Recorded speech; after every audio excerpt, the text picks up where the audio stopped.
সনদ সই করে ভিন্ন কথা বলতে চায়, আবার তার জন্য রাস্তায় গিয়ে আন্দোলন করতে চায়। এই জন্য কি শেখ হাসিনাকে বিদায় করা হয়েছিল? এই জন্য বিদায় করা হয়নি।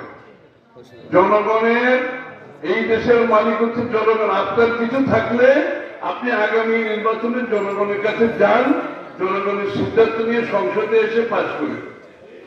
আপনি তো জোর করে রাস্তায় নেমে এটা আরেকজনের উপর চাপিয়ে দিতে পারেন না। যেখানে ঐক্যমত হয়েছে ঐক্যমতের বাইরে গিয়ে নতুন নতুন কথা এনে নির্বাচনকে বাধাগ্রস্ত করার চেষ্টা করবেন না, নির্বাচনকে পিছিয়ে দেওয়ার চেষ্টা করবেন না।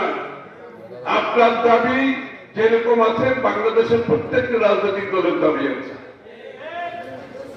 এটার সুরাহা হচ্ছে একমাত্র আগামী নির্বাচনে প্রত্যেকটি দল তাদের দাবি নিয়ে জনগণের কাছে যাবে। আমরা হচ্ছে এখন চাকরি পাওয়ার জন্য আমরা ইন্টারভিউ দিচ্ছি রাজনীতিবিদরা। হ্যাঁ, আমরা রাজনীতিবিদরা চাকরি পাওয়ার জন্য ইন্টারভিউ দিচ্ছি।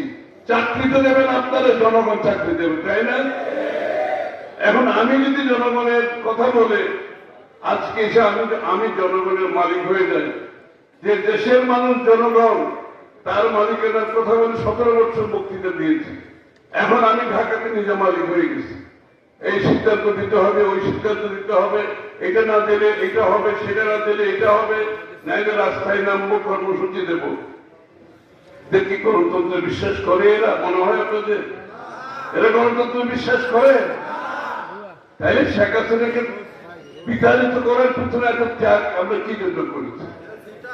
বাংলাদেশের মানুষের মালিকেরা ফিরিয়ে ধরেছে। একটা কথা বলতে হয়, আপনারা যারা চিকিৎসক ভাই বোনেরা আছেন, বলতে চিকিৎসকদের